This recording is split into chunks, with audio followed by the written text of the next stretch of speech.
ರಾಜ್ಯಕ್ಕೆ ಮಾದರಿ ಹೊನ್ನಾವರ ತಾಲೂಕು ಆಸ್ಪತ್ರೆ ನುಡಿಸಿರಿ ವಿಶೇಷ ಕಾರ್ಯಕ್ರಮಕ್ಕೆ ಸ್ವಾಗತ. ನಾನು ನಿಖಿತಾ.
ಸರ್ಕಾರಿ ಆಸ್ಪತ್ರೆ ಅಂದ್ರೆ ಮೂಗು ಮುರಿಯೋರೇ ಹೆಚ್ಚು.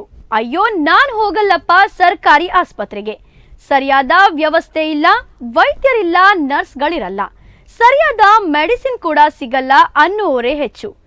ಅಷ್ಟೇ ಯಾಕೆ, ಏನಕ್ಕೂ ಬೇಡ ಅಂತ ಪ್ರೈವೇಟ್ ಹಾಸ್ಪಿಟಲ್ಗಳಿಗೆ ಹೋಗೋ ಜನರು ಒಮ್ಮೆ ಈ ಸರ್ಕಾರಿ ಆಸ್ಪತ್ರೆಯ ಸ್ಟೋರಿಯನ್ನ ನೋಡಲೇಬೇಕು. ರಾಜ್ಯಕ್ಕೆ ಮಾದರಿ ಹೊನ್ನಾವರ ತಾಲೂಕು ಆಸ್ಪತ್ರೆ.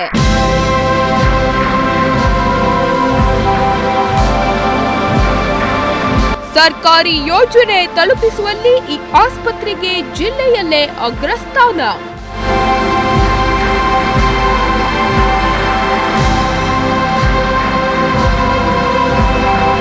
ಸಾರ್ವಜನಿಕರ ಮೆಚ್ಚುಗೆಗೆ ಪಾತ್ರವಾದ ಹೊನ್ನಾವರದ ಸರ್ಕಾರಿ ಆಸ್ಪತ್ರೆ. ಹಿಂದೊಮ್ಮೆ ಕೋಟೆ ಕೊತ್ತಲಗಳಿದ್ದ ಪ್ರದೇಶ ಇದು. ನೂರಾರು ಸೈನಿಕರು ಇದೇ ಪ್ರದೇಶದಲ್ಲಿ ನಿಂತು ಅರಬ್ಬಿ ಸಮುದ್ರದಿಂದ ಶರಾವತಿ ತೀರಕ್ಕೆ ಬರುವ ಎದುರಾಳಿಗಳನ್ನ ಹೊಸಕಿ ಹಾಕ್ತಿದ್ರು. ರಾಣಿ ಚನ್ನಭೈರ ದೇವಿಯ ಆಡಳಿತ ವ್ಯಾಪ್ತಿಗೆ ಒಳಪಟ್ಟ ಎದುರಾಳಿಗಳನ್ನ ಮಟ್ಟ ಹಾಕುವ ಆಯಕಟ್ಟಿನ ಸ್ಥಳವಿದು. ಕಾಕತಾಳೀಯವೆಂಬಂತೆ ಇದೇ ಆಯಕಟ್ಟಿನ ಸ್ಥಳದಲ್ಲೇ ರೋಗವೆಂಬ ಎದುರಾಳಿಗಳನ್ನ ಮಟ್ಟ ಹಾಕಲು ಈ ಸರ್ಕಾರಿ ಆಸ್ಪತ್ರೆ ತಲೆ ಎತ್ತಿ ನಿಂತಿದೆ. ಆಶ್ಚರ್ಯ ಅಂದ್ರೆ ಅಂದಿನ ವೈಭವಕ್ಕೆ ಸಾಕ್ಷಿಯಾಗಿ ಈ ಸರ್ಕಾರಿ ಆಸ್ಪತ್ರೆ ಮಾನವೀಯ ನೆಲೆಗಟ್ಟಿನ ಮೇಲೆ ಇಂದು ಕೆಲಸ ಮಾಡ್ತಾ ಇದೆ. ನಿಜ, ಮೊದಲಿನಿಂದಲೂ ಹೊನ್ನಾವರದ ತಾಲೂಕು ಆಸ್ಪತ್ರೆ ಅಂದ್ರೆ ಎಲ್ಲರಿಗೂ ಗೌರವ ಭಾವನೆ ಇದೆ. ವೈದ್ಯೋ ನಾರಾಯಣ ಹರಿ ಎಂಬ ಮಾತು ಈ ಆಸ್ಪತ್ರೆಯಲ್ಲಿ ಅಕ್ಷರಶಃ ಕಾರ್ಯರೂಪಕ್ಕೆ ಬಂದಿದೆ ಅಂದ್ರೆ ಅತಿಶಯೋಕ್ತಿ ಏನಲ್ಲ. ಇದೇ ಕಾರಣಕ್ಕೆ ಈ ಆಸ್ಪತ್ರೆ ಪರಂಪರೆ ಹೆಚ್ಚಾಗ್ತಿದೆಯೋ ಹೊರತು ಕಡಿಮೆಯಾಗ್ತಿಲ್ಲ. ವರ್ಷದಿಂದ ವರ್ಷಕ್ಕೆ ಹೊನ್ನಾವರ ಸರ್ಕಾರಿ ಆಸ್ಪತ್ರೆ ಹೈಟೆಕ್ ಟಚ್ ಪಡೆದುಕೊಳ್ಳುತ್ತಿದೆ. ಅದು ಸ್ವಾತಂತ್ರ್ಯ ಪೂರ್ವದ ಕಾಲ. ಆಗಿನ್ನೂ ಮನೆಮದ್ದು ಇಲ್ಲ ಕೊನೆ ಉಸಿರು ಅನ್ನೋ ಜಮಾನ. ಆಸ್ಪತ್ರೆಗಳೆಲ್ಲ ಕನಸಿನ ಮಾತು. ಅಂತ ಕಾಲದಲ್ಲೇ ಹೊನ್ನಾವರದಲ್ಲಿ ಆಸ್ಪತ್ರೆಯಾಗಬೇಕು ಅನ್ನೋ ಕನಸು ಕಂಡವರು ಡಾಕ್ಟರ್ ವಿ.ಕೆ. ಬಳಕೂರು ಅವರ ತಂದೆ ಕೃಷ್ಣಪ್ಪ ಬಳಕೂರು. ವಿ.ಕೆ. ಬಳಕೂರು ಹೊನ್ನಾವರದಲ್ಲಿ ಆರೋಗ್ಯ ಕ್ರಾಂತಿಯ ಹರಿಕಾರ ಎನಿಸಿಕೊಂಡವರು. ಇವರ ತಂದೆ ಕೃಷ್ಣಪ್ಪ ಬಳಕೂರು ಡಾಕ್ಟರ್ ಮಾಂಜ್ರೇಕರ್ ಮತ್ತು ಹೊನ್ನಾವರದ ಪ್ರತಿಷ್ಠಿತ ವ್ಯಾಪಾರಸ್ಥರು ಬಡಜನರ ಸೇವೆಗಾಗಿ ಗುಡ್ಡಗಾಡು ಪ್ರದೇಶದಲ್ಲಿ ಈ ಆಸ್ಪತ್ರೆಯನ್ನು ಆರಂಭಿಸುತ್ತಾರೆ. ಇದೇ ಹೊತ್ತಿಗೆ ಈ ಆಸ್ಪತ್ರೆಯ ಆಡಳಿತಾಧಿಕಾರಿಯಾಗಿ ಡಾಕ್ಟರ್ ರಾಜೇಶ್ ಕಿಣಿಯವರು ನೇಮಕಗೊಂಡಿದ್ದು ಈ ಆಸ್ಪತ್ರೆಯ ಪರಂಪರೆ ಮತ್ತಷ್ಟು ಉನ್ನತಿಗೇರಲು ಕಾರಣವಾಯಿತು. ಇಡೀ ಜಿಲ್ಲೆಯಲ್ಲೇ ಹೊನ್ನಾವರ ತಾಲೂಕು ಆಸ್ಪತ್ರೆ ನಿಬ್ಬೆರಗಾಗಿಸುವಂತೆ ಸಾಧನೆ ಮಾಡಲು ಡಾಕ್ಟರ್ ರಾಜೇಶ್ ಕಿಣಿಯವರ ಮಾರ್ಗದರ್ಶನ ಮತ್ತು ಪರಿಶ್ರಮ ಬಹುದೊಡ್ಡದು. ಆರೋಗ್ಯ ಕ್ಷೇತ್ರದಲ್ಲಿ ತನ್ನ ಬದ್ಧತೆಯಿಂದಾಗಿಯೇ ಇಂದು ಈ ಸರ್ಕಾರಿ ಆಸ್ಪತ್ರೆ 10 ಹಲವು ಪ್ರಶಸ್ತಿಗಳನ್ನು ಮುಡಿಗೇರಿಸಿಕೊಂಡಿದೆ. ಹಾಗಾದ್ರೆ ಹೊನ್ನಾವರ ತಾಲೂಕು ಆಸ್ಪತ್ರೆಯ ವಿಶೇಷತೆಗಳೇನು? ರೋಗಿಗಳ ಪಾಲಿಗೆ ಈ ಆಸ್ಪತ್ರೆ ಸಂಜೀವಿನಿಯಾಗಿದ್ದು ಹೇಗೆ? ಈ ಬಗ್ಗೆ ಹೊನ್ನಾವರ ತಾಲೂಕು ಆಸ್ಪತ್ರೆಯ ಆಡಳಿತ ವೈದ್ಯಾಧಿಕಾರಿ ಡಾಕ್ಟರ್ ರಾಜೇಶ್ ಕಿಣಿಯವರನ್ನೇ ಕೇಳಿ ತಿಳಿದುಕೊಳ್ಳೋಣ. ನಾನು ಡಾಕ್ಟರ್ ರಾಜೇಶ್ ಎನ್ ಕಿಣಿ, ಆಡಳಿತ ವೈದ್ಯಾಧಿಕಾರಿ ತಾಲೂಕು ಆಸ್ಪತ್ರೆ ಹೊನ್ನಾವರ. ನಾನು 2016ರಿಂದ ಈ ಆಸ್ಪತ್ರೆಯಲ್ಲಿ ಆಡಳಿತವನ್ನು ನಿರ್ವಹಿಸಿಕೊಂಡು ಬಂದಿದ್ದೇನೆ. ಈ ಆಸ್ಪತ್ರೆಗೆ ವಿಸ್ತರಿತವಾಗಿ 2003ರಲ್ಲಿ ವಿಸ್ತೃತ ಯೋಜನೆ ಅಂತ ಒಂದು ಹೆರಿಗೆ ವಾರ್ಡ್ಗಳನ್ನು ಮಾಡುವುದನ್ನು 2003ರಲ್ಲಿ ಇದನ್ನು ಪ್ರಾರಂಭಿಸಿದರು. 50 ಬೆಡ್ಡೆಡ್ ಆಸ್ಪತ್ರೆಯನ್ನು ಮಾಡಿದರು. ಪ್ರತಿ ತಾಲೂಕು ಹಾಸ್ಪಿಟ್ಲು 100 ಬೆಡ್ಡೆಡ್ ಆಗಬೇಕನ್ನುವಂತಹ ಸರ್ಕಾರದ ನಿಯಮದ ಪ್ರಕಾರ 2012ರಲ್ಲಿ ಉಸ್ತುವಾರಿ ಸಚಿವರಾದಂತಹ ಕಾಗೇರಿಯವರು ಈ ಒಂದು 100 ಬೆಡ್ಡೆಡ್ ಹಾಸ್ಪಿಟಲಿಗೆ ಶಂಕುಸ್ಥಾಪನೆಯನ್ನು ನೆರವೇರಿಸಿದರು. ಸತತ 4 ವರ್ಷಗಳ ಕಾಲ ಈ ಕಟ್ಟಡ ನಿರ್ಮಾಣವಾಗಿ 2016ರಲ್ಲಿ ದೇಶಪಾಂಡೆ ಅವರ ಒಂದು ಅಮೃತಾಸ್ತಿಯಿಂದ ಇದು ಉದ್ಘಾಟನೆಗೊಂಡಿತ್ತು. ಆಮೇಲೆ 100 ಬೆಡ್ಗೆ ಬೇಕಾಗುವಂತಹ ಎಲ್ಲ ತಜ್ಞ ವೈದ್ಯರು, ಆಯುಷ್ ವೈದ್ಯರು ಹಾಗೂ ಸಿಬ್ಬಂದಿಗಳನ್ನು ನೇಮಕಗೊಂಡು ಈಗ ಆಸ್ಪತ್ರೆ ಒಂದು ಸುಸಜ್ಜಿತವಾಗಿ ನಿರ್ಮಾಣವಾಗಿದೆ. 100 ಬೆಡ್ಡೆಡ್ ಆಸ್ಪತ್ರೆಗೆ ಬೇಕಾಗುವಂತಹ ಎಲ್ಲ ಸಿಬ್ಬಂದಿಗಳು ಇದ್ದಾರೆ, ತಜ್ಞ ವೈದ್ಯರಿದ್ದಾರೆ, ಶುಶ್ರೂಷಕಿದ್ದಾರೆ, ಎಲ್ಲ ವಿಭಾಗಗಳಿಗೆ ಇರುವಂತಹ ಟೆಕ್ನಿಕಲ್ ಆಫೀಸರ್ಸ್ ಇದ್ದಾರೆ, ಲ್ಯಾಬ್ ಇದೆ, ಕ್ಯಾಜುಯಾಲಿಟಿ ನಿರ್ಮಾಣವಾಗಿದೆ ಹಾಗೂ ICU ಇದೆ. ನಮ್ಮ ಆಸ್ಪತ್ರೆಗೆ ಲಕ್ಷ ಕಾರ್ಯಕ್ರಮದಲ್ಲಿ ನಾವು ದೇಶದಲ್ಲಿ ಒಂದು ಒಳ್ಳೆಯ ಒಂದು ಹೆಸರನ್ನು ಗಳಿಸಿಕೊಂಡಿದ್ದೇವೆ. ಒಂದು NQSದಲ್ಲಿ ಒಂದು ಸ್ಟೇಟ್ ಲೆವೆಲಲ್ಲಿ ಒಂದು ಅವಾರ್ಡನ್ನು ತೆಗೆದುಕೊಂಡಿದ್ದೇವೆ. ಕಾಯಕಲ್ಪ ಸ್ವಚ್ಛತೆಯನ್ನು ಹೇಗೆ ಇಟ್ಟುಕೊಳ್ಬೇಕು, ಸ್ವಚ್ಛತೆಯ ಮುಖ್ಯವಾಗಿ ಯಾವ ರೀತಿ ಇರಬೇಕು, ಅದನ್ನು ಯಾವ ರೀತಿ ವ್ಯವಸ್ಥಿತವಾಗಿ ಕಾರ್ಯಗತಗೊಳಿಸಬೇಕು ಎನ್ನುವಂತಹ ಕಾಯಕಲ್ಪದ ಯೋಜನೆಯಲ್ಲೂ ಸಹಿತ ನಾವು ಪ್ರತಿ ವರ್ಷವೂ ಸಹಿತ ಒಂದು ಅವಾರ್ಡನ್ನು ನಾವು ಗಳಿಸ್ಕೊಳ್ತಾ ಇದ್ದೇವೆ. ನಮ್ಮ ಆಸ್ಪತ್ರೆಯಲ್ಲಿ ಮುಖ್ಯವಾಗಿ ಹೆರಿಗೆ ಒಂದು ವ್ಯವಸ್ಥೆ ಇದೆ. ಹೆರಿಗೆ ಪ್ರತಿ ತಿಂಗಳು ಸಾಧಾರಣ 70ರಿಂದ 80 ಹೆರಿಗೆಗಳು ಆಗ್ತವೆ. ಮತ್ತು ಕುಟುಂಬ ಕಲ್ಯಾಣ ಯೋಜನೆ ಎಲ್ಲ ಕಾರ್ಯಕ್ರಮಗಳು ಸಹಿತ ನಾವು ವ್ಯವಸ್ಥಿತವಾಗಿ ಇಲ್ಲಿ ಮಾಡ್ತಾಯಿದ್ದೇವೆ. ICU ಫಿಸಿಷಿಯನ್ ಡಾಕ್ಟರ್ ಪ್ರಕಾಶ್ ನಾಯ್ಕರ ನೇತೃತ್ವದಲ್ಲಿ ICU ಇದೆ, ಮೆಡಿಕಲ್ ವಾರ್ಡ್ ಇದೆ, ಅಲ್ಲೂ ಸಹಿತ ವ್ಯವಸ್ಥಿತವಾಗಿ ಎಲ್ಲ ರೀತಿಯ ಪೇಷಂಟ್ಸ್ಗಳು ಬರ್ತವೆ. ಕ್ಯಾಜುಯಾಲಿಟಿ 24 ಗಂಟೆಗಳು ಸಹಿತ ನಡೆಸುವಂಥ ಒಂದು ಕ್ಯಾಜುಯಾಲಿಟಿ ಇದೆ. ಸರ್ಜರಿ ಇವುಗಳು ಸಹಿತ ನಡೀತಾ ಇದ್ದಾವೆ.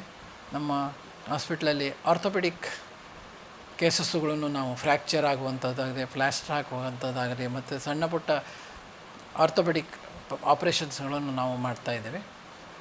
ನಮ್ಮ ಆಸ್ಪತ್ರೆಯಲ್ಲಿ ಲ್ಯಾಬ್ ಫೆಸಿಲಿಟಿ ಇರ್ತದೆ. ಲ್ಯಾಬ್ ಫೆಸಿಲಿಟಿ ನಮ್ಮ ಸರ್ಕಾರದಿಂದಲೇ ಅನೇಕ ಉಪಕರಣಗಳು ಬಂದಿದ್ದಾವೆ ಹಾಗೂ ಸ್ಕ್ಯಾನ್ರೈಟ್ ಟೆಕ್ನಾಲಜೀಸಿಂದ ಸಹಿತ ನಾವು ಅನೇಕ ವೈದ್ಯಕೀಯ ಉಪಕರಣ ಪಡೆದು ನಮ್ಮ ಆಸ್ಪತ್ರೆಯಲ್ಲಿ ಪ್ರತಿಯೊಂದು ಆಯುಷ್ಮಾನ್ ಭಾರತದ ಅಂಡರ್ ಎಲ್ಲ ಲ್ಯಾಬ್ ಇನ್ವೆಸ್ಟಿಗೇಷನ್ಸನ್ನು ನಾವು ಫ್ರೀ ಆಫ್ ಕಾಸ್ಟ್ ಮಾಡ್ತಾಯಿದ್ದೀವಿ. ಆಯುಷ್ಮಾನದಲ್ಲಿ ಇಲ್ಲದೇ ಇದ್ದವತ್ತನ್ನು ನಾವು ಮಿನಿಮಲ್ ಚಾರ್ಜಸ್ಸನ್ನು ಹಾಕಿ ಅದವನಿಗೆ ವ್ಯವಸ್ಥಿತವಾಗಿ ಹೊಂದಿರ್ತದೆ. ಆಯುಷ್ಮಾನ್ ಅಂಡರಲ್ಲಿ ನಮ್ಮ ಆಸ್ಪತ್ರೆ ಎಲ್ಲ ಇಡೀ ಉತ್ತರ ಕನ್ನಡದಲ್ಲಿ ನಮ್ಮದು ಆಸ್ಪತ್ರೆ ಹೆಚ್ಚಿನ ಜನರಿಗೆ ಸೇವೆಯನ್ನು ಸಲ್ಲಿಸುವಂಥ ಒಂದು ಇದನ್ನು ಮಾಡಿದ್ರು. ನಾವು ಅದರಲ್ಲೂ ಸಹಿತ ನಾವು ಮುಂದಿದ್ದೇವೆ. ಸಾಧಾರಣ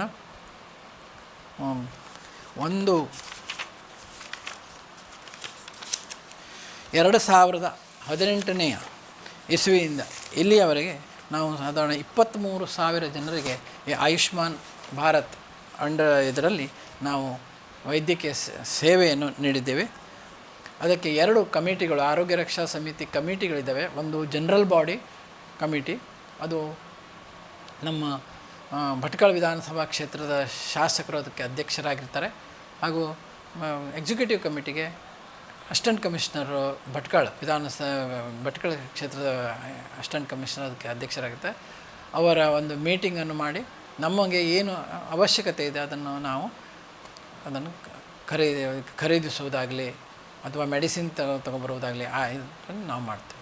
ಬಡ ಜನರಿಗೆ ಏನು ಬೇಕು, ನೀರಿನ ವ್ಯವಸ್ಥೆ, ಬಿಸಿ ನೀರಿನ ವ್ಯವಸ್ಥೆ, ತಣ್ಣೀರಿನ ವ್ಯವಸ್ಥೆ ಇದೆ, ಕುಡಿಯುವ ನೀರಿನ ವ್ಯವಸ್ಥೆ ಇದೆ, ಸೋಲಾರ್ ಸಿಸ್ಟಮಿಂದ ಇರುವಂಥ ವ್ಯವಸ್ಥೆ ಇದೆ.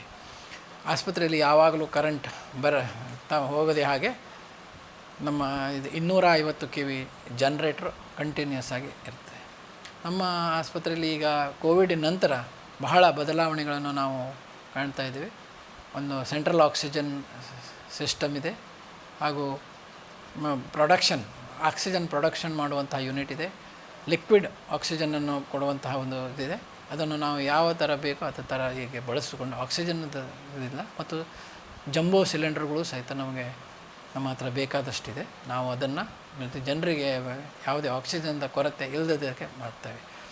ಆಸ್ಪತ್ರೆಯಲ್ಲಿ ಮುಖ್ಯವಾಗಿ ನಮ್ಮ ಅಡ್ಮಿಟ್ ಆದಂತಹ ಪೇಷಂಟ್ಗಳಿಗೆ ಊಟದ ವ್ಯವಸ್ಥೆಯನ್ನು ನಾವು ಈ ಗರ್ಭಿಣಿ ಸ್ತ್ರೀಯರಿಗೆ ಬೇಕಾಗುವಂಥ ಊಟದ ವ್ಯವಸ್ಥೆಯನ್ನು JSSKದಿಂದ ಮಾಡ್ತೀವಿ. ಹಾಗೂ ಉಳಿದ ಪೇಷಂಟ್ಸ್ಗಳಿಗೆ ಆರೋಗ್ಯ ರಕ್ಷಾ ಸಮಿತಿಯ ನಿಧಿಯಿಂದ ಅವರಿಗೆ ಹಣ ಆ ಪೇಷಂಟಿಗೆ ಕೊಡ್ತೀವಿ. ಆಂಬುಲೆನ್ಸ್ಗಳು ಇದ್ದಾವೆ. ಒಂದು ನಗುಮಗು ಆಂಬುಲೆನ್ಸ್ ಇರುವಂಥದ್ದು ಮತ್ತು 2 JSY ಆಂಬುಲೆನ್ಸ್ಗಳು. ಅವುಗಳಿಂದ ನಾವು ಮಿನಿಮಲ್ ಹಣವನ್ನು ಪಡೆದು ಅವರಿಗೆ ಬೇರೆ ಆಸ್ಪತ್ರೆಗೆ ಸಾಗಿಸುವಂಥ ಕೆಲಸವನ್ನು ನಾವು ಮಾಡ್ತೇವೆ. 3 ಆಂಬುಲೆನ್ಸ್ಗಳು ಸಹಿತ ಒಳ್ಳೆಯ ರೀತಿಯಿಂದ ಕೆಲಸವನ್ನು ಮಾಡ್ತಾಯಿದೆ. ಸಿಬ್ಬಂದಿಗಳು ಸಹಿತ ಯಾವುದೇ ರೀತಿಯ ಸಾಧಾರಣ 85 ಸಿಬ್ಬಂದಿಗಳು ನಮ್ಮ ಆಸ್ಪತ್ರೆಯಲ್ಲಿದ್ದಾರೆ. ICU ಸಹಿತ 7 ಸಿಬ್ಬಂದಿಗಳಿದ್ದಾರೆ. NHM ಅಡಿಯಲ್ಲೂ ಸಹಿತ 6 ಸಿಬ್ಬಂದಿಗಳಿದ್ದಾರೆ. ಅವರೆಲ್ಲರೂ ಸಹಿತ ಇದರಿಂದ ಸಾಧಾರಣ 33 ಶುಶ್ರೂಷಾಧಿಕಾರಿಗಳು ನಮ್ಮ ಆಸ್ಪತ್ರೆಯಲ್ಲಿ ಕೆಲಸ ಮಾಡ್ತಾಯಿದ್ದಾರೆ. ಹೀಗಾಗಿ ನಮಗೆ ಆಸ್ಪತ್ರೆ ಸಿಬ್ಬಂದಿಗಳ ಕೊರತೆ ಭಾಳ ಏನು ಕಾಣಿಸೋದಿಲ್ಲ. ಒಂದು ವೇಳೆ ಏನಾದರೂ ಎಮರ್ಜೆನ್ಸಿ ಆದರೆ ಸಹಿತ ನಮ್ಮ ಆಸ್ಪತ್ರೆಯಲ್ಲಿ ಎಲ್ಲ ಸ್ಟಾಫ್ಗಳು ಬಂದು ಸಹಕರಿಸಿ ಆ ಏನು ಒಂದು ಕ್ಯಾಜುಯಾಲಿಟಿ ಇದೆ ಅದನ್ನು ಮಾಡಲಿಕ್ಕೆ, ಕ್ಯಾಜುಯಾಲಿಟಿಯಿಂದ ಒಂದು ವೈದ್ಯಕೀಯ ಸೇವೆಯನ್ನು ಕೊಡಲಿಕ್ಕೆ ನಾವು ಮುತುವರ್ಜಿಯನ್ನು ವಹಿಸ್ತೇವೆ. ಹಾಗೂ ನಮ್ಮ ಆಸ್ಪತ್ರೆಯಲ್ಲಿ ಮುಖ್ಯವಾದ ಒಂದು ಅತಿ ಅವಶ್ಯವಿರುವಂಥ ಒಂದು ಇದಂದರೆ ಆಸ್ಪತ್ರೆಯಲ್ಲಿ ವಸತಿ ಗೃಹಗಳು ಬಹಳ ಕಡಿಮೆ ಇದ್ದಾವೆ. ಈಗ ಭಾಳ ಕಡಿಮೆ ಇದ್ದಾವೆ ಮತ್ತು ಅದು ವಾಸಿಸಲು ಯೋಗ್ಯವಾಗದೇ ಇರುವಂಥ ವಸತಿಗಳು ಇದ್ದಾವೆ. ಆ ವಸತಿ ಗೃಹಗಳಿಗೆ ಒಂದು ಕಾಯಕಲ್ಪ ಬೇಕೇ ಆಗ್ತದೆ. ನಾವೆಲ್ಲ ಅದರ ಬಗ್ಗೆ ವಿಶದವಾಗಿ ನಮ್ಮ ಮೇಲಾಧಿಕಾರಿಗಳಿಗೆ ಸೂಚಿಸಿದ್ದೇವೆ. ನಮ್ಮ ಆಸ್ಪತ್ರೆಯಲ್ಲಿ ಭಾಳ ವರ್ಷಗಳಿಂದ ಅನೇಕ ಒಳ್ಳೆಯ ವೈದ್ಯರು ಇದರಲ್ಲಿ ಕೆಲಸವನ್ನು ಮಾಡಿ ಹೆಸರುಗಳನ್ನು ಗಳಿಸಿದ್ದಾರೆ. ಅವರ ಒಂದು ಏನು ಅವರು ಯಾವ ರೀತಿ ಕೆಲಸ ಮಾಡ್ತಾರೆ ಅದೇ ರೀತಿ ನಾವು ಕೆಲಸ ಮಾಡಿಕೊಂಡು ಮುಂದಿನ ದಿನದಲ್ಲಿ ಮತ್ತಷ್ಟು ಆಸ್ಪತ್ರೆಯ ಅಭಿವೃದ್ಧಿಗಾಗಿ ಕಂಕಣಬದ್ಧರಾಗಬೇಕು ಅಂತ ಈ ಸಂದರ್ಭದಲ್ಲಿ ನಾನು ಇಲ್ಲಿ ಹೇಳಲಿಕ್ಕೆ ಬಯಸ್ತೇನೆ.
ಟ್ಯೂಬರ್ಕುಲೋಸಿಸ್, TB, ಕ್ಷಯರೋಗ ಇಲ್ಲಿ ನಮ್ಮ ಸರ್ಕಾರಿ ಆಸ್ಪತ್ರೆ ಹೊನ್ನಾವರದಲ್ಲಿ ಕ್ಷಯರೋಗವನ್ನು ತಪಾಸಣೆ ಘಟಕವನ್ನು ನಾವು ಮಾಡಿಕೊಂಡಿದ್ದೇವೆ. ಸರ್ಕಾರವು ನಮಗೆ ಟ್ರೂನೆಟ್ RT-PCR ಟ್ರೂನೆಟ್ ಮಷೀನನ್ನು ಒದಗಿಸಿರುತ್ತದೆ. ಇದು ನಿಯರ್ಲಿ ಕಾಸ್ಟ್ 7 ಲ್ಯಾಕ್ ರುಪೀಸಿನ ಮಷೀನ್ ಆಗಿರುತ್ತದೆ. ಅದರಲ್ಲಿ ನಾವು ಬಂದಂಥ ರೋಗಿಯ ಕಫವನ್ನು ಟೆಸ್ಟಿಂಗಿಗೆ ಒಳಪಡಿಸುತ್ತೇವೆ. ಅದರಲ್ಲಿ ನಾವು ಅದರ ಪ್ರೊಸೀಜರ್ ಪ್ರಕಾರ ಮಾಡಿದಾಗ ಅದರಿಂದ ನಾವು ಕೊಟ್ಟಂಥ ರೋಗಿಯ ಕಫದಿಂದ ನಾವು DNA ಎಕ್ಸ್ಟ್ರಾಕ್ಟ್ ಮಾಡ್ತೇವೆ. DNA ತೆಗೆದು ಅದನ್ನು PCR polymerase chain reaction, real time polymerase chain ರಿಯಾಕ್ಷನ್ನಲ್ಲಿ ಒಳಪಡಿಸಿ PCR ಮಷೀನಲ್ಲಿ ಹಾಕಿ ಅದನ್ನು ನಾವು ಟೆಸ್ಟ್ ಮಾಡ್ತೇವೆ. ಅದರಿಂದ ಒಬ್ಬ ವ್ಯಕ್ತಿಗೆ TB ಇನ್ಫೆಕ್ಷನ್ ಆಗಿದ್ದಿತ್ತಂದರೆ ಅದು ಅವರಿಗೆ ಆದಂಥ TB ಬೆಸಿಲೈ ಅವರ ಕಫದಲ್ಲಿ ಇದ್ದರೆ ಆ PCR ಮಷೀನಿನಿಂದ ನಾವು ಅದನ್ನು ಬೇಗ ತಿಳಿದುಕೊಳ್ಳಬಹುದು ಮತ್ತು 1 ಗಂಟೆ ಅವಧಿಯಲ್ಲಿ ನಮಗೆ ಅದರದ ಫಲಿತಾಂಶವು ಸಿಗುತ್ತದೆ. ನಮಸ್ಕಾರ, ನನ್ನ ಹೆಸರು ರವೀಂದ್ರ ಉತ್ತಮ್ ನಾಯ್ಕ್ ಅಂತ. ಈಗ ಮಷಿನ್ ಬಗ್ಗೆ ಮಾತಾಡಬೇಕಂತಂದರೆ ಬಯೋಕೆಮಿಸ್ಟ್ರಿ ಮಷಿನ್ಗಳಿದೆ, ಸೆಲ್ ಕೌಂಟ್ರ್ ಇದೆ. ಬಯೋಕೆಮಿಸ್ಟ್ರಿ ಮಷಿನ್ನಲ್ಲಿ LFT, RFT ಇವೆಲ್ಲ ಮಾಡ್ತೀವಿ, ಲಿಪಿಡ್ಸ್ ಎಲ್ಲ ಮಾಡ್ತೀವಿ. ಹೊರಗಡೆ ಮಾಡುವಂಥ ಎಲ್ಲ ಟೆಸ್ಟ್ಗಳನ್ನು ನಾವು ಇಲ್ಲಿ ಬಯೋಕೆಮಿಸ್ಟ್ರಿ ಮಷಿನ್ ಮುಖಾಂತರ ಇಲ್ಲಿ ಮಾಡ್ತಾಯಿದ್ದೀವಿ. ಹಾಗೆ ಸೆಲ್ ಕೌಂಟ್ರು ಮೊದಲು ನಾವು ಹಳೇದಾಗಿ ಮ್ಯಾನ್ಯಲಾಗಿ ಮಾಡ್ತಾಯಿದ್ದೀವಿ ಒಂದು 10-15 ವರ್ಷ ಹಿಂದೆ. ಈಗ ಮಷಿನ್ ಬಂದಾಗಿಂದ ನಾವು CBCನ ಮಾಡ್ತಾಯಿದ್ದೀವಿ. CBCಯಲ್ಲಿ ಎಲ್ಲ ಟೆಸ್ಟ್ಗಳು ಬರ್ತವೆ. ಹಿಮೋಗ್ಲೋಬಿನ್ ಬರುತ್ತೆ, BC ಬರುತ್ತೆ, DC ಬರುತ್ತೆ. ಹಾಗಾಗಿ ಈಗ ನಮ್ಮ ಪ್ರಯೋಗಾಲಯದಲ್ಲಿ ದಿನಕ್ಕೆ ಸರಾಸರಿ ಒಂದು 40ರಿಂದ 50 ಪೇಷಂಟ್ಗಳು ಬರುತ್ತವೆ. 50 ಪೇಷಂಟ್ನಲ್ಲಿ ನಮಗೆ ಸಾಕಷ್ಟು ಟೆಸ್ಟ್ಗಳು ಇರುತ್ತೆ. 50 ಪೇಷಂಟ್ನಲ್ಲಿ ನಮಗೆ ಸರಿಸುಮಾರು ಒಂದು 100ರಿಂದ 120 ಟೆಸ್ಟ್ಗಳಾಗುತ್ತೆ. ಒಬ್ಬರು ಪೇಷಂಟಿಗೆ 8ರಿಂದ 10 ಟೆಸ್ಟ್ಗಳಂತ ಪ್ರಕಾರ 100ರಿಂದ 150 ಟೆಸ್ಟ್ಗಳಾಗುತ್ತೆ. ಸೆಲ್ ಕೌಂಟ್ರು, ಬಯೋಕೆಮಿಸ್ಟ್ರಿ ಎಲ್ಲದರಲ್ಲೂ ಬರುತ್ತೆ. ಹಾಗಾಗಿ ಸರಾಸರಿ ಒಂದು 30ರಿಂದ 40 ಬರುತ್ತೆ ಪ್ರತಿದಿನ. ಹಾಗೂ ಪ್ರತಿ ತಿಂಗಳಿಗೆ ಸರಾಸರಿಯಾಗಿ ಒಂದು 3,000ದಿಂದ 3,500 ಪೇಷಂಟ್ಗಳು ನಮ್ಮ ಪ್ರಯೋಗಾಲಯಕ್ಕೆ ಬರ್ತಾ ಇದ್ದಾರೆ. ಇದು ತಾಲೂಕು ಆಸ್ಪತ್ರೆ ಹೊನ್ನಾವರದ ಸ್ತ್ರೀರೋಗ ಮತ್ತು ಪ್ರಸೂತಿ ತಜ್ಞ ಡಾಕ್ಟರ್ ಕೃಷ್ಣಾಜಿ. ಅಂದರೆ ನಾನು ಪ್ರಸೂತಿಗೆ ಸಂಬಂಧಪಟ್ಟಂತೆ, ಹೆರಿಗೆಗೆ ಸಂಬಂಧಪಟ್ಟಂತೆ ಎಲ್ಲ ಇಲ್ಲಿ ಬರುವ ಫಲಾನುಭವಿಗಳಿಗೆ ನಾವು ಸಮರ್ಪಕವಾದ ಸೇವೆಯನ್ನು ಮಾಡಲಿಕ್ಕೆ ಎಲ್ಲ ಅನುಕೂಲತೆಗಳು ನಮ್ಮಲ್ಲಿವೆ. ಬಸುರಿಯರ ಪರೀಕ್ಷೆ, ನಂತರ ಬಸುರಿಯರ ಹೆರಿಗೆ, ನಂತರ ಹೆರಿಗೆ ನಂತರದ ಆರೈಕೆ, ಮಕ್ಕಳ ಆರೈಕೆ ಎಲ್ಲವನ್ನು ಕೂಡ ಸಮಗ್ರವಾಗಿ ನಿರ್ವಹಿಸುವ ತೊಂದರೆ ಇರುವ ಕೇಸುಗಳಲ್ಲಿ ಸಿಸೇರಿಯನ್ ಹೆರಿಗೆ ಮಾಡುವ ಎಲ್ಲ ಸೌಲಭ್ಯಗಳು ನಮ್ಮಲ್ಲಿವೆ. ಮಕ್ಕಳ ತಜ್ಞರು, ಅರಿವಳಿಕ ತಜ್ಞರು ಇದ್ದಾರೆ. ಸ್ತ್ರೀಯರ ಬೇರೆ ಕೆಲವು ತೊಂದರೆಗಳಾದ ಗರ್ಭಕೋಶದ ತೊಂದರೆ ಅಥವಾ ಅಂಡಾಶಯದ ತೊಂದರೆ ಇವುಗಳಿಗೂ ಕೂಡ ನಾವು ಸಮಗ್ರವಾಗಿ ಚಿಕಿತ್ಸೆಯನ್ನು ಕೊಡಲಿಕ್ಕೆ ನಮ್ಮಲ್ಲಿ ಎಲ್ಲ ವ್ಯವಸ್ಥೆಯೂ ಇದೆ. ನಾನು doctor Ramesh Gowda, orthopaedic surgeon. ನಾವು ಇಲ್ಲಿ OPDಗೆ ಬಂದಂಥ ಪೇಷಂಟ್ಗಳಿಗೆ ದಿನಾಲು OPD ಪ್ರೊಸೀಜರ್ಸು ಅಥವಾ ಆಪ್ರೇಷನ್ ಪ್ರೊಸೀಜರ್ಸ್ ಇರುತ್ತವೆ. ಅದರಲ್ಲಿ ದಿನಾಲು ಸುಮಾರು 80ರಿಂದ 90 ಪೇಷಂಟ್ಸು ಅಥವಾ 80ರಿಂದ 100 ಪೇಷಂಟ್ಸು OPDಯನ್ನು ನೋಡ್ತೇವೆ. OPDಲಿ ಬಂದಂಥ ಕೇಸ್ಗಳಿಗೆ ಎಕ್ಸ್ರೇಯನ್ನು ಮಾಡಿಸಿ ಅದರಲ್ಲಿ ಏನಾದರೂ ತೊಂದರೆ ಕಂಡು ಬಂದರೆ, ಫ್ರ್ಯಾಕ್ಚರ್ ಇದ್ದರೆ ಅಥವಾ ಮೂಳೆಗೆ ಏನಾದರೂ ಜಾಯಿಂಟ್ ಡಿಸ್ಲೊಕೇಷನ್ಸು, ಮೂಳೆಯೆಲ್ಲ ಮುರಿದಂಥ ಪೇಷಂಟ್ಸಿಗೆ POP ಅಪ್ಲಿಕೇಶನನ್ನು ಇಲ್ಲಿ OPDಯಲ್ಲೇ ಮಾಡುವಂಥದ್ದು. ಏನು ಡಿಸ್ಪ್ಲೇಸ್ಮೆಂಟ್ ಇಲ್ಲಾಂದರೆ ಅವೆಲ್ಲ OPD ಪ್ರೊಸೀಜರ್ಸು, POP ಅಪ್ಲಿಕೇಶನ್ಸ್ ಇದನ್ನೆಲ್ಲ OPDಲಿ ಮಾಡ್ತೇವೆ. ಮತ್ತು ಇನ್ನು ಆಪ್ರೇಷನ್ಸ್ ನಮ್ಮ ಆಸ್ಪತ್ರೆಯಲ್ಲಿ ಮಾಡ್ಬೋದಂಥ ಕೆಲವು ಆಪ್ರೇಷನ್ ಕೇಸ್ಗಳನ್ನು ನಮಗೆ ಗೌರ್ಮೆಂಟ್ ಅವರು CM ಫೆಸಿಲಿಟೀಸನ್ನು ಕೊಟ್ಟಿದ್ದಾರೆ. ಇಲ್ಲಿ OT ಪ್ರೊಸೀಜರ್ಸನ್ನೆಲ್ಲ ಮಾಡುತ್ತೇವೆ. ಕೆಲವೊಂದು ಈಗ OT ಪ್ರೊಸೀಜರ್ಸ್ ಅಂತ ಹೇಳಿದ್ರೆ ಕೈ ಮುಂಗೈ ಮುರಿದಿರ್ತಾರೆ ಅಥವಾ ಡಿಸ್ಟಲ್ ಆ್ಯಂಡ್ ರೇಡಿಯಸ್ ಫ್ರ್ಯಾಕ್ಚರ್ ಅಂತ ಹೇಳ್ತೇವೆ, ಅಥವಾ ಫೋರ್ ಆರ್ಮ್ ಪ್ಲೇಟಿಂಗು, ಅಥವಾ ಈಗ ಆ್ಯಂಕಲ್ ಫ್ರ್ಯಾಕ್ಚರ್ಸು, ಟಿಬಿಯಾ ಬೋನ್ ಫ್ರ್ಯಾಕ್ಚರು, ಕಾಲಿನ ಮೂಳೆ ಮುರಿತಗಳಿಗೆ ಪ್ಲಾಸ್ಟರ್ OT ಸರ್ಜರಿ ಪ್ಲೇಟನ್ನು ಹಾಕುವುದನ್ನಾಗಲಿ ಅಥವಾ ನೇಲ್ಸನ್ನು ಹಾಕುವುದನ್ನಾಗಿ OT ಸರ್ಜರಿಯನ್ನು ಮಾಡುತ್ತೇವೆ. ಈಗ ಕೆಲವು ಪೇಷಂಟ್ ಎಮರ್ಜೆನ್ಸಿ ಪೇಷಂಟ್ ಬಂದಾಗ ಪೇಷಂಟ್ ಅಥವಾ ಏನಾದ್ರು ಇಂಜುರಿ ಆಗಿ ಅಥವಾ ಗಾಯ ಆಗಿ ಬಂದವರಿಗೆ ಸೂಚರಿಂಗ್ ಮಾಡೋದೊಂದು OT ಪ್ರೊಸೀಜರ್ಸು, ಅಥವಾ ಟೆಂಡನ್ ಇಂಜುರೀಸ್ ಎಲ್ಲ ಇದ್ದರೆ ಟೆಂಡನ್ ರಿಪೇರನ್ನು OTಲೇ ಮಾಡ್ತೇವೆ. ಈಗ ಡಿಸ್ಲೊಕೇಷನ್ಸ್, ಕೆಲವೊಂದು ಶೋಲ್ಡರ್ ಡಿಸ್ಲೊಕೇಷನ್ ಅಥವಾ ಎಲ್ಬೋ ಡಿಸ್ಲೊಕೇಷನ್ಸ್ ಬಂದಾಗ ಅವನ್ನು ಅನಸ್ತಿಷಿಯಾ ಅಥವಾ ಅನಸ್ತಿಷಿಯಾ ಮಾಡ್ತೀವಿ. ಕೆಲವೊಂದನ್ನು ಡೇ ಕೇರ್ ಪ್ರೊಸೀಜರ್ ಅಂತ ಕ್ಯಾಜುವಲ್ಟಿ ಎಮರ್ಜೆನ್ಸಿ ರೂಮಲ್ಲಿ ಕ್ಲೋಸ್ ರಿಡಕ್ಷನ್ ಮಾಡಿ ಎಕ್ಸ್ರೇನ ತೊಗೊಬಿಟ್ಟು ನಾವು POP ಅಥವಾ ಇಮ್ಮೊಬಿಲೈಸರ್ ಅಪ್ಲೈ ಮಾಡೋದನ್ನು ಮಾಡ್ತೇವೆ. ಇವಿಷ್ಟು ನಮ್ಮ ಆಸ್ಪತ್ರೆಯಲ್ಲಿ ನೀಡುವಂಥ ಚಿಕಿತ್ಸೆಗಳು. ನಾನು doctor Prakash V Naik, physician. ಈ ಆಸ್ಪತ್ರೆಯಲ್ಲಿ ಮೆಡಿಕಲ್ ತಜ್ಞ ನಾನು.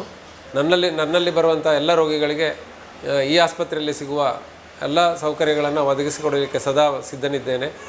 ರಕ್ತ ಪರೀಕ್ಷೆಯಲ್ಲಿ, ಮೂತ್ರ ಪರೀಕ್ಷೆಯಲ್ಲಿ, ಯಾವುದೇ ರೀತಿಯ ಪರೀಕ್ಷೆ, ಎಕ್ಸ್ರೇ ಪರೀಕ್ಷೆಗಳನ್ನು ಮಾಡಿಸಿ ಬೇಕಾದಂಥ ಪರೀಕ್ಷೆಗಳನ್ನು ಆಯುಷ್ಮಾನ್ ಅಡಿಯಲ್ಲಿ ಫ್ರೀಯಾಗಿ ಮಾಡಿಸಿ ಹಾಗೆ ಅದಕ್ಕೆ ತಕ್ಕಂತೆ ಟ್ರೀಟ್ಮೆಂಟನ್ನು ಕೊಡಲಿಕ್ಕೆ ನಾವು ಬದ್ಧರಿದ್ದೇವೆ. ನನ್ನ ಡಿಪಾರ್ಟ್ಮೆಂಟಲ್ಲಿ ಮೆಡಿಸಿನ್ಗೆ ಸಂಬಂಧಪಟ್ಟದ್ದು ಜ್ವರದ ಕಾಯಿಲೆ, ಕೆಮ್ಮಾಗಿರಲಿ ಅಥವಾ ಡಯಾಬಿಟಿಸ್ ಆಗಿರಲಿ, ಹೈಪರ್ ಟೆನ್ಷನ್ನು, ಸ್ಟ್ರೋಕು, ಇವೆಲ್ಲ ಕಾಯಿಲೆಗಳಿಗೆ ಇಲ್ಲಿ ಸಾಧ್ಯವಾದಷ್ಟು ಚಿಕಿತ್ಸೆಯನ್ನು ಕೊಡಿಸಿ ಆಗದೇ ಇದ್ದಲ್ಲಿ ಮುಂದಿನ ಆಸ್ಪತ್ರೆಗೆ ಆ್ಯಂಬುಲೆನ್ಸನ್ನು ಆಯುಷ್ಮಾನ್ ಅಡಿಯಲ್ಲಿ ಫ್ರೀ ಮಾಡಿಸಿ ಕಳಿಸ್ಕೊಡ್ತೇವೆ ಪೇಷಂಟ್. ಇದು ನಮ್ಮ ತಾಲೂಕು ಆಸ್ಪತ್ರೆ ICTC ವಿಭಾಗ ಇಂಟಿಗ್ರೇಟೆಡ್ ಕೌನ್ಸಿಲಿಂಗ್ ಟೆಸ್ಟಿಂಗ್ ಸೆಂಟರ್, ಅಂದರೆ ಸಮಗ್ರ ಆಪ್ತ ಸಮಾಲೋಚನಾ ಕೇಂದ್ರ. ಈ ವಿಭಾಗದಲ್ಲಿ ನಾವು ಮುಖ್ಯವಾಗಿ ಇಬ್ಬರು ಇರ್ತೇವೆ. ನಾನು ಆಪ್ತ ಸಮಾಲೋಚಕನಾಗಿ ಕೆಲಸ ಮಾಡ್ತಾಯಿದ್ದೇನೆ. ನನ್ನ ಹೆಸರು ವಿನಾಯಕ್ ಪಟ್ಕಾರ್ ಅಂತ.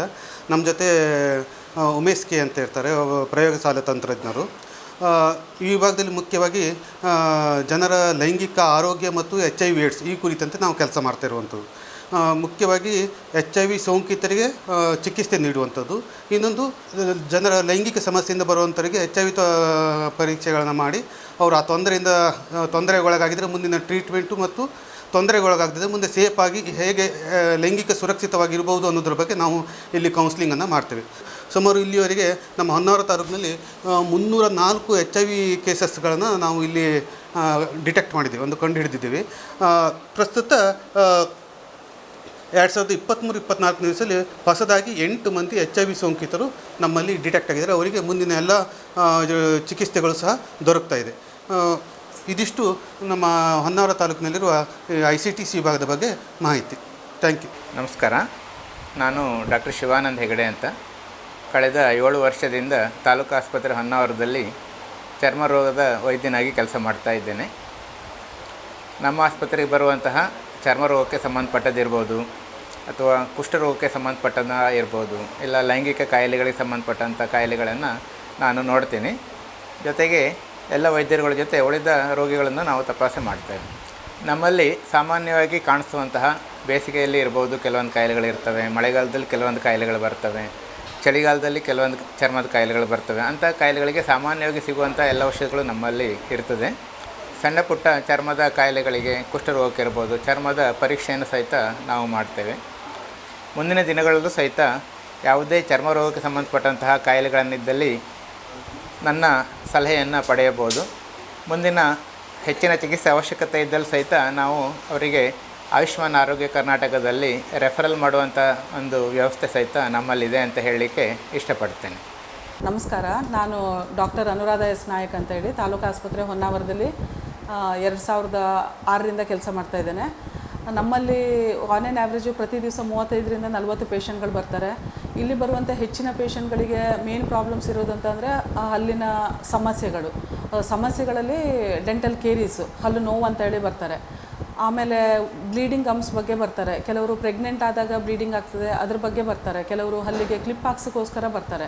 ಬಟ್ ನಮ್ಮಲ್ಲಿ ನಾನು ಜಸ್ಟ್ BDS ಆಗಿರೋದ್ರಿಂದ ನಾವು ಬೇಸಿಕ್ ಟ್ರೀಟ್ಮೆಂಟ್ಸ್ ಏನಿದೆ ಅದನ್ನೆಲ್ಲ ಮಾಡ್ತಾಯಿದ್ದೇನೆ.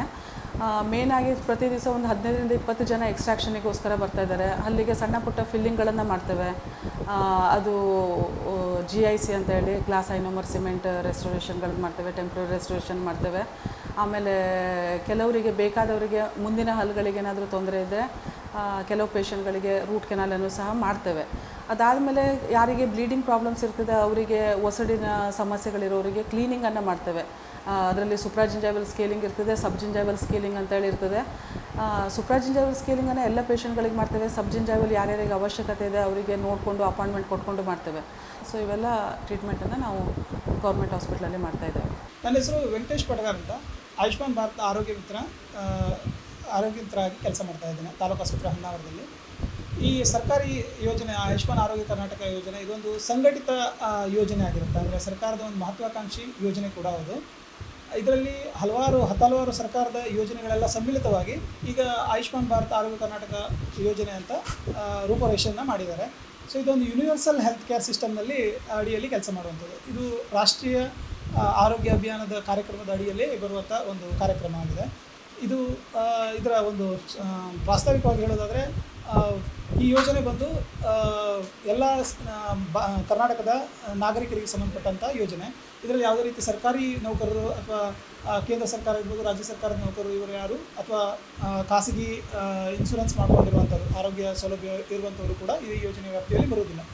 ಇಲ್ಲಿ ನಾವು ಪ್ರಾಧಾನ್ಯವಾಗಿ ಪರಿಗಣನೆ ಮಾಡುವಂಥದ್ದು ಅಂದರೆ ಫುಡ್ ಆ್ಯಂಡ್ ಸಿವಿಲ್ ಸಪ್ಲೈ ಅವರ ಕಾನೂನು ಅಡಿಯಲ್ಲಿ ಬರುವಂಥ ರೇಷನ್ ಕಾರ್ಡು ಮತ್ತು ರೇಷನ್ ಕಾರ್ಡ್ ಮಾನದಂಡವನ್ನು ಪರಿಗಣನೆ ಮಾಡ್ತೇವೆ. BPL ಕಾರ್ಡ್ ಆಗಿರ್ಬೋದು ಅಥವಾ APL ಕಾರ್ಡ್ ಆಗಿರ್ಬೋದು, ಇವೆರಡು ಚಾಲ್ತಿಯಲ್ಲಿ ಇರುವಂಥದ್ದು, ಮುಖ್ಯವಾಗಿ ಚಾಲ್ತಿಯಲ್ಲಿ ಇರಬೇಕಾದಂಥದ್ದು.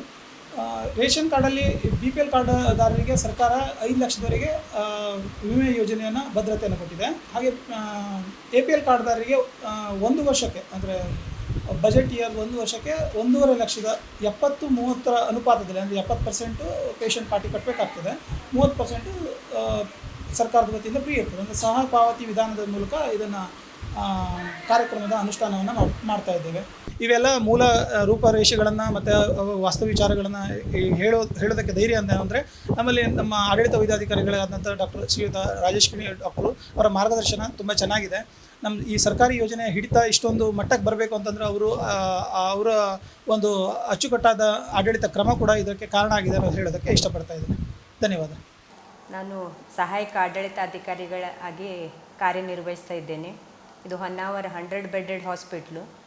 ಇಲ್ಲಿ ನಮ್ಮ ಆಡಳಿತ ವೈದ್ಯಾಧಿಕಾರಿಗಳು ಡಾಕ್ಟರ್ ರಾಜೇಶ್ ಕಿಣಿ ಸರ್ ಅವರ ಒಂದು ನಿರ್ವಹಣೆಯಲ್ಲಿ ಆಸ್ಪತ್ರೆ ತುಂಬ ಚೆನ್ನಾಗಿ ನಡೀತಾ ಇದೆ. ನಮ್ಮಲ್ಲಿ ಒಳ್ಳೆಯ ವೈದ್ಯರಿದ್ದಾರೆ. ಹಾಗೆ ನಮ್ಮ ನರ್ಸಿಂಗ್ ಆಫೀಸರ್ಸ್ ಇರ್ಬೋದು, paramedical staff, X-ray, lab, pharmacy, ನಮ್ಮ ಆಂಬ್ಯುಲೆನ್ಸ್ ಡ್ರೈವರ್, ಆಮೇಲೆ ನಮ್ಮ ಆಯುಷ್ಮಾನ್ ಭಾರತ್ ಆರೋಗ್ಯ ಕರ್ನಾಟಕ ಅಲ್ಲಿ ಕಾರ್ಯನಿರ್ವಹಿಸ್ತಿರುವ ಕ್ಲೇಮ್ಸ್ ಎಕ್ಸಿಕ್ಯೂಟಿವ್, ಆರೋಗ್ಯ ಮಿತ್ರರು, ನಮ್ಮ ಎಲ್ಲ ಡಾಟಾ ಎಂಟ್ರಿ ಆಪರೇಟ್ರು, ಆಮೇಲೆ ಆಫೀಸ್ ಸ್ಟಾಫು, ಸಂಬಂಧಿಸಿದ ಎಲ್ಲ ವಿಭಾಗದವರು ಒಂದು ಉತ್ತಮ ಕೆಲಸದಿಂದ ಅವ್ರು ನಿರ್ವಹಿಸ್ತಿರುವ ಉತ್ತಮ ಜವಾಬ್ದಾರಿಯುತ ವರ್ಕಿಂದ ನಮ್ಮ ಹಾಸ್ಪಿಟ್ಲ್ ಇವತ್ತು ಒಂದು ಒಳ್ಳೆಯ ಉತ್ತಮ ಆಸ್ಪತ್ರೆಯಾಗಿ ಗುರುತಿಸಿಕೊಂಡಿದೆ. ನಮಸ್ತೆ, ನನ್ನ ಹೆಸರು ಸಂತೋಷ್ ನಾಯ್ಕ್ ಅಂತ. ನಾನು ಜಿಲ್ಲಾ ಆರೋಗ್ಯ ಮತ್ತು ಕುಟುಂಬ ಕಲ್ಯಾಣ ಇಲಾಖೆಯಲ್ಲಿ ಜಿಲ್ಲಾ ಪ್ರೋಗ್ರಾಮರ್ ಆಗಿ ಕರ್ತವ್ಯವನ್ನು ನಿರ್ವಹಿಸ್ತಾ ಇದ್ದೇನೆ. ಈ ಆಸ್ಪತ್ರೆ ಕಾರ್ಯಕ್ರಮದಡಿಯಲ್ಲಿ ಈಗಾಗಲೇ ನಾವು ಫಾಸ್ಟ್ ಟ್ರ್ಯಾಕ್ OPD ಮತ್ತು ಆಭಾ ಲಿಂಕೇಜ್ ಅನ್ನೋ ಕಾರ್ಯಕ್ರಮವನ್ನು ಕೂಡ ಹಮ್ಮಿಕೊಂಡಿದ್ದೇವೆ. ಸೊ ಎಲ್ಲ ಸಾರ್ವಜನಿಕರು ಈ ಒಂದು ಆಭಾ ಲಿಂಕೇಜ್ ಕಾರ್ಯಕ್ರಮದಡಿಯಲ್ಲಿ ಈ ಆಸ್ಪತ್ರೆ ಒಂದು ಹಾಸ್ಪಿಟಲ್ಗೆ ಭೇಟಿ ನೀಡಿದಾಗ ದಯವಿಟ್ಟು ಎಲ್ಲರೂ ಕೂಡ ತಮ್ಮ ಆಧಾರ್ ಕಾರ್ಡನ್ನು ಕಂಪಲ್ಸರಿಯಾಗಿ ತೊಗೊಂಡು ಬರಬೇಕಾಗುತ್ತೆ. ಯಾಕಂತ ಹೇಳಿದ್ರೆ ಈಗಾಗಲೇ ನಾವು ಎಲ್ಲ ಸಾರ್ವಜನಿಕರ ಒಂದು ಆರೋಗ್ಯ ಖಾತೆಗಳಿಗೆ ನಾವು ಅದನ್ನು ಡಿಜಿಟಲ್ ಆಗಿ ಲಿಂಕ್ ಮಾಡ್ತಾ ಇದ್ದೇವೆ. ಸೊ ಇದರ ಸದುಪಯೋಗವನ್ನು ಎಲ್ಲರೂ ಕೂಡ ಬಳಸ್ಕೋಬೇಕು, ಅವಕಾಶವನ್ನು ಎಲ್ಲರೂ ಪಡ್ಕೊಳ್ಬೇಕಂತ ಒಂದು ಸಾರ್ವಜನಿಕರಲ್ಲಿ ಕೇಳ್ಕೊಳ್ತಾ ಇದ್ದೇನೆ. ನಮಸ್ಕಾರ, ನನ್ನ ಹೆಸರು ಡಾಕ್ಟರ್ ಗುರುದತ್ ಕುಲಕರ್ಣಿ ಅಂತ. ನಾನು ತಾಲೂಕು ಆಸ್ಪತ್ರೆ ಹೊನ್ನಾವರದಲ್ಲಿ ಆಯುಷ್ ವಿಭಾಗದಲ್ಲಿ ವೈದ್ಯಾಧಿಕಾರಿಯಾಗಿ ಕರ್ತವ್ಯ ನಿರ್ವಹಿಸ್ತಾ ಇದ್ದೇನೆ. ಅದರಲ್ಲೂ ಆಯುಷ್ ವಿಭಾಗದಲ್ಲಿ ನಮ್ಮದು ತಾಲೂಕು ಆಸ್ಪತ್ರೆ ಹೊನ್ನಾವರದಲ್ಲಿ ವಿಭಾಗ ಅಂದರೆ ಆಯುರ್ವೇದ. ಸೊ ತುಂಬ ಸಮಯದಿಂದ ಅನೇಕ ರೋಗಿಗಳು ಬರ್ತಾ ಇದ್ದಾರೆ. ನಮ್ಮಲ್ಲಿ ಆಯುರ್ವೇದ ಔಷಧಿಗಳು ಲಭ್ಯವಿದೆ. ವರ್ಷ ಸರ್ಕಾರದಿಂದ, ರಾಜ್ಯ ಸರ್ಕಾರದಿಂದ ನಮಗೆ ಆಯುರ್ವೇದ ಔಷಧಿಗಳು ಸಪ್ಲೈ ಆಗ್ತಾ ಇರ್ತದೆ. ಅನೇಕರು ಪ್ರಯೋಜನ ಇದರದ್ದು ಪಡಿತಾ ಇದ್ದಾರೆ. ಸೊ ಎಲ್ಲರೂ ಇದನ್ನು ಆಯುರ್ವೇದದ ಪ್ರಯೋಜನವನ್ನು ಪಡಿಬೇಕು. ಇನ್ನೂ ಜಾಸ್ತಿ ಸಂಖ್ಯೆಯಲ್ಲಿ ರೋಗಿಗಳು ಬರಬೇಕು, ಅವರ ಆರೋಗ್ಯ ಇನ್ನೂ ಉತ್ತಮವಾಗಬೇಕು ಅಂತ ಈ ಮೂಲಕ ನಾನು ಕೇಳ್ಕೊಳ್ತಾ ಇದ್ದೇನೆ.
ಇದೇ ಈ ಹೊತ್ತಿನ ವಿಶೇಷ. ನಿರಂತರ ಸುದ್ದಿ ಹಾಗೂ ಮನೋರಂಜನೆಗಾಗಿ ನೋಡ್ತಾ ಇರಿ ನುಡಿಸಿರಿ ವಾಹಿನಿಯನ್ನ.